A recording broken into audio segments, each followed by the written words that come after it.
Au nom de Dieu le très clément, par essence et par excellence, il y avait Allah, et il n'y avait avec lui aucune présence de quelque chose. Son existence est au-dessus de l'existence, et il est le créateur de l'existence. Et il reviendra après l'extinction de toute chose, le jour de la fin du monde.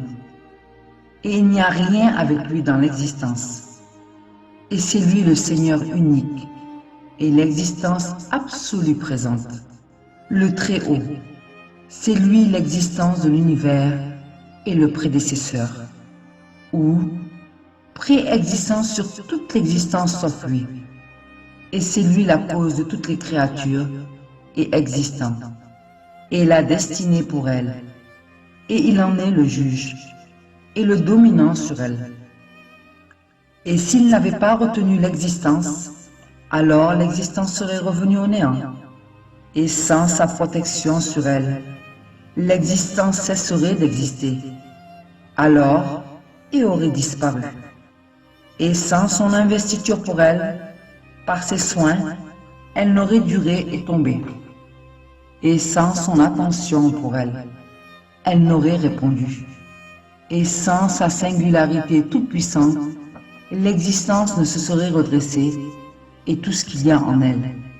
Et sans sa divinité, rien ne serait resté. Et sans sa sagesse, rien d'aucune chose n'aurait de sens. Et sans sa volonté, les éléments établis n'auront pas interagi sur la terre et ni dans les cieux. Gloire à celui qui n'a d'autre que lui, et ni de Seigneur à part lui. Et gloire à celui dont aucune chose dans l'existence n'est comme lui. Et il n'y aurait rien dans l'existence si ce n'était lui. Et il n'y a pas d'existence nécessaire et essentielle et précieuse, afin que nous prouvions notre existence et l'existence de tous les êtres ensemble, sauf l'existant tout-puissant. Et il a affirmé son existence tout-puissant par les signes et la permanence et la création, et la réitération, et la constitution, et la destruction, et la mortalité, et le vivant. Et toute existence, sauf lui l'existence d'Allah. Et elle est créée par Allah, et elle n'est pas indispensable d'exister. Puis, il est l'exemple de chaque création sauf lui, et est similaire à tous les existants hormis lui. Et sans Allah, il n'y aurait aucune chose. Puis, il y a eu quelque chose par la permission d'Allah, et comme Allah l'a voulu, et pour la demande que Allah a décidée. Alors, elle est donc créature, et n'a de créateur que Allah. Ensuite, elle a été introduite dans l'existence, et l'existence existante.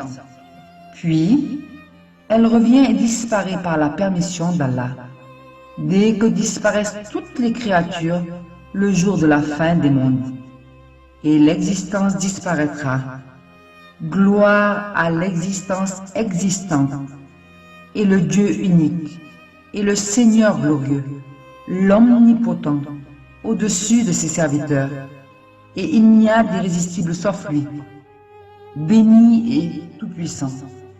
Gloire à celui qui a exalté l'existence par lui-même, et s'est manifesté dans notre existence par sa lumière et ses signes, lui-même tout-puissant et absolu, et ses signes illuminés dans notre existence, et sa grâce est immense, et son affaire est antique, et son règne est résident, et gloire à celui qui ne se réalise pas, et ses signes ne se cachent pas, et sa lumière ne suffit pas, et sa gestion ne s'arrête pas, et ses grâces et fortunes sont innombrables, et il ne nie pas de son estime ou arrête sa justice. Par le temps, l'homme est certes en perdition, sauf ceux qui croient et accomplissent les bonnes œuvres. s'enjoignent mutuellement la vérité et s'enjoignent mutuellement l'endurance.